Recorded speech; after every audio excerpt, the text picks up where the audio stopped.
A reckless, drunken prank that ended in disaster. That's how a coroner summed up the death of 18-year-old Aaron Curtis, who attempted to hitch a ride on the tow bar of a lorry as it headed out of Norwich. Amelia Reynolds was at today's inquest. It's in our newsroom now. Amelia, why did he do it? Well, Aaron was celebrating his 18th birthday. It was October last year. He was with a group of friends. They were partying, they were drinking.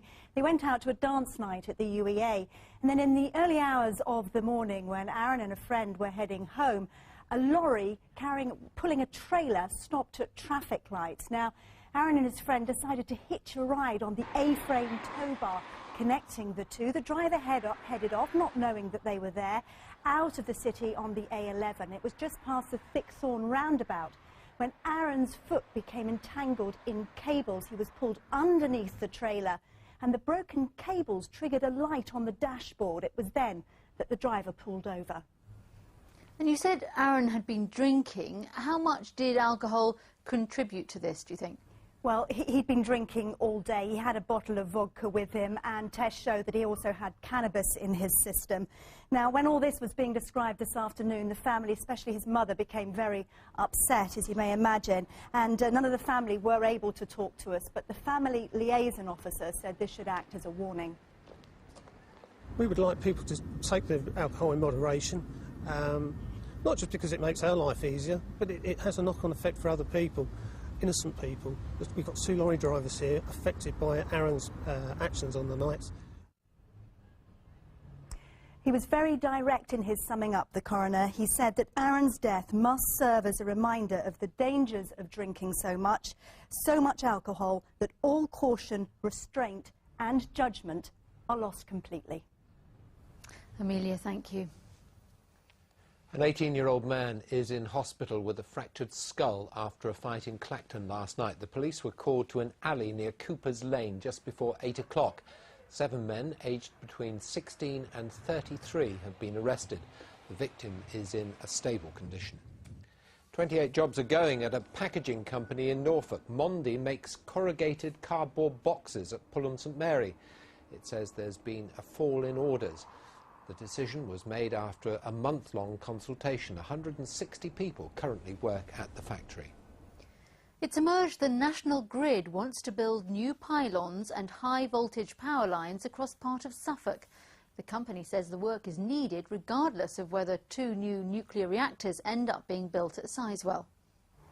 Could tracts of the South Suffolk countryside resemble not this, but this in a few years' time? The National Grid says with power lines already running at full capacity, more are needed. It wants to build new lines and pylons carrying 400,000 volts from Bramford near Ipswich to Twinstead near Sudbury. Distance around 16 miles. No route has been decided. It's likely several options will be put forward, aimed at avoiding housing wherever possible. But already there's concern that beautiful landscapes could be at risk.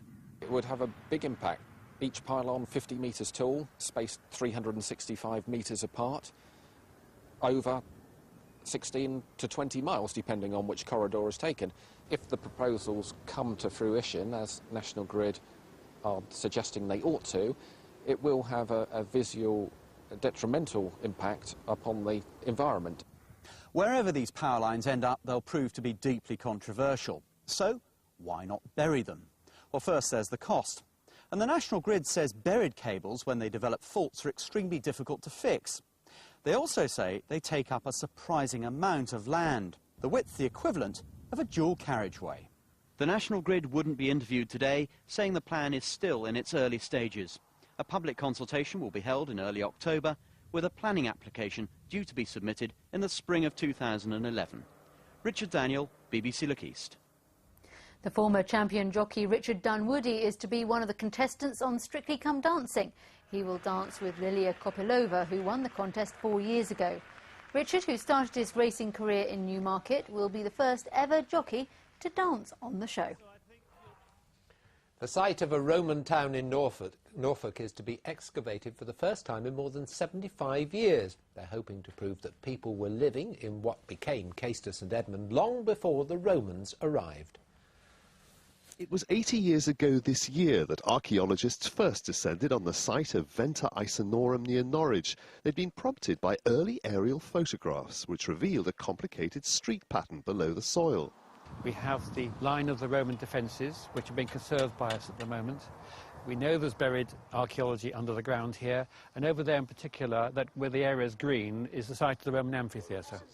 I'm just hoping that the plough damage over the years hasn't been too great, and that the buried features are sufficiently intact to give us the information we need. They know what the Roman town probably looked like, a large regional capital. But now geophysical examination of the area has shown it may have been built on an earlier settlement occupied by the Iceni people. It would have taken the form probably of a series of enclosures with huts surrounded by ditches. It seems to be very, very extensive, covering 40 or 50 hectares. They've also got a rare chance to dig in the neighbouring churchyard. The archaeologists are coming to excavate for us, and hopefully they're going to find some exciting things. They're going in before a new loo and septic tank is installed at the church. They're likely to find a number of burials close to the church. But other than that, we don't know. That's part of the fun of it, I think. They'll be following in the footsteps of former archaeologists and spending the next 3 years on the project, and the dig will be open to the public. John Cranston, BBC Look East, Caistor, St Edmund.